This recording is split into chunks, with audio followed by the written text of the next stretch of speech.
Hey, good morning to everybody. Happy Thursday. It's Daryl here. It is bright early, 6 a.m. here in Connecticut on the East Coast. Okay, this was an unplanned video. I want to talk about an interview on CBS between Gayle King and Mark Zuckerberg. I'm pretty sure this interview's been out for a few days now. It probably came out Sunday on CBS Sunday. The link will be down below so you guys can watch the whole thing if you choose. It's Gayle King interviewing Mark Zuckerberg.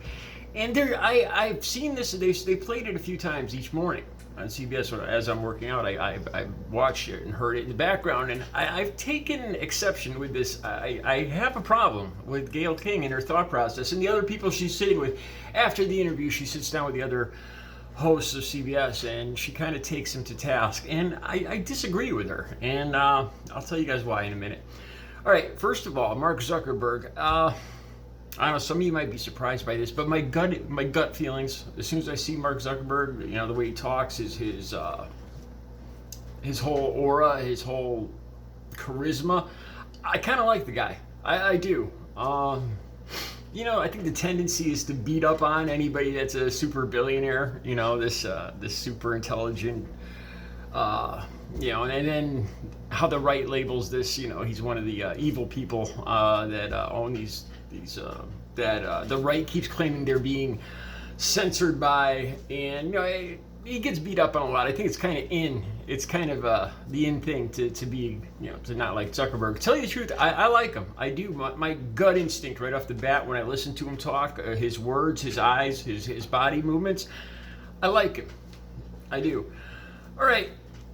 This is Gayle King gets into asking him about disinformation on Facebook, and she asks, Mark Zuckerberg makes a point of saying that Facebook has taken down 18 million posts with disinformation about what's happened in the last year and a half. I got to be careful how I word things, with the health situation that's going on.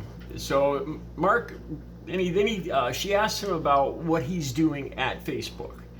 If he's going to institute policies at Facebook. Gayle King goes on to say that, well, we've seen that the honesty policy, that whether you've been vaccinated or not, doesn't work.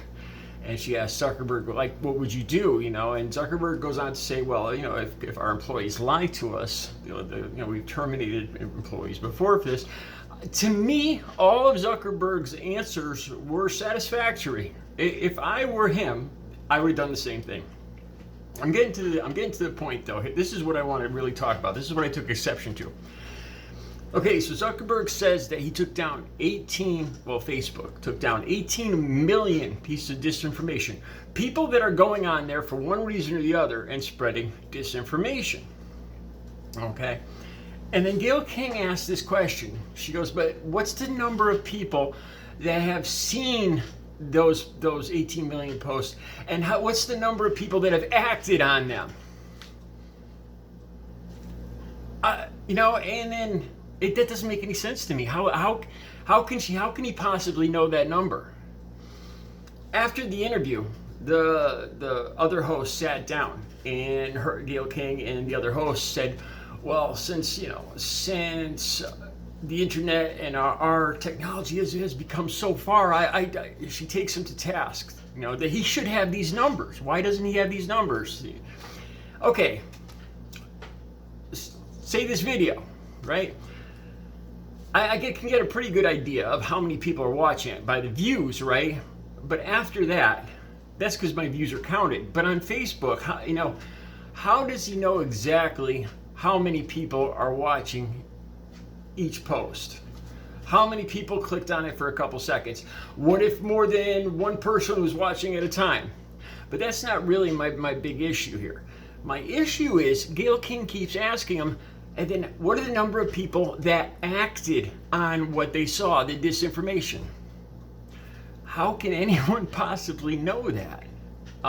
If somebody watches this video, and then turns around and acts on it in some way, shape, or form, or it changes their day so that they act on it. I think what Gayle King is saying is that, how many people did not end up getting a vaccination because of misinformation they saw on Facebook. How can Mark Zuckerberg possibly know what somebody didn't do and why they didn't do it? Is it just me, or does that make no sense at all? And it's not even, I thought I might have misunderstood, you know? And if you watch the interview, as the interview went on, she asked him again. She's like, Mark, it's like he should know this number. How many people saw this? Forget about you taking down the 18 million pieces of disinformation. How many people saw that? Which he can get an idea of. I can get an idea how many people viewed. But she keeps asking him, and how many people did it affect? How many people acted on that information? And after the interview, she's actually sitting down with their hosts, and they're all saying how he should know that, with technology being what it is, he should know this. As far as I know, technology can't read people's minds. It can't see the future. I can't see what somebody in Iowa is doing after they watch my video.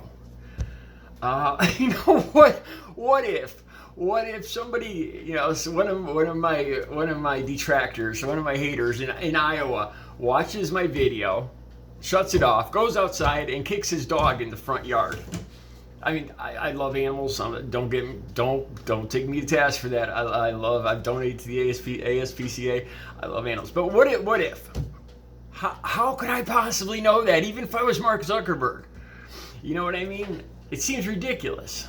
She's taking him to task.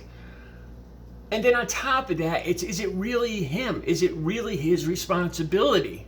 I think people are because these social media giants, we're making them the evil of all of our own choices. We're not taking responsibility.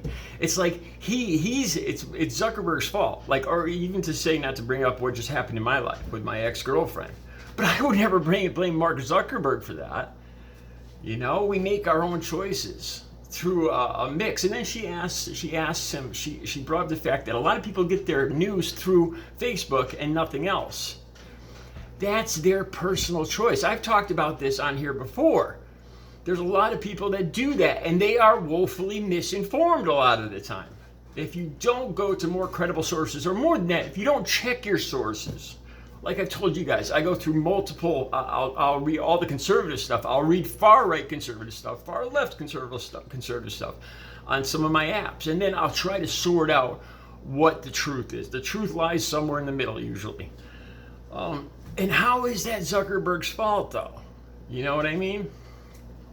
I was kind of surprised to see, this is something I might expect from Fox or America, whatever those other ones are there, One America News or Newsmax or those other crazy right-wing stations. But I disagree, and if you're solely relying on Facebook for all of your information, what some Joe Schmo said in Nebraska, if you're taking that as fact for your news source for how you make your decisions, I mean, how is that Zuckerberg's fault? I disagree. I think this is an example of where we need to take responsibility and stop blaming. I mean, yes, Mark Zuckerberg is a genius and a billionaire and all that, but I don't think he's to blame for a lot of this. I think he did his part in taking down the disinformation that when it came to light. Now they're saying 20 million pieces of disinformation. It went up just in the last few days. 20 million pieces. How can he control what people do and what they act on? I don't know. I don't quite agree with that. Let me know what you guys think. The link will be down below if you guys want to watch there'll be the link, and there'll be a few news stories on that. The CBS interview down below. You guys have a great Thursday.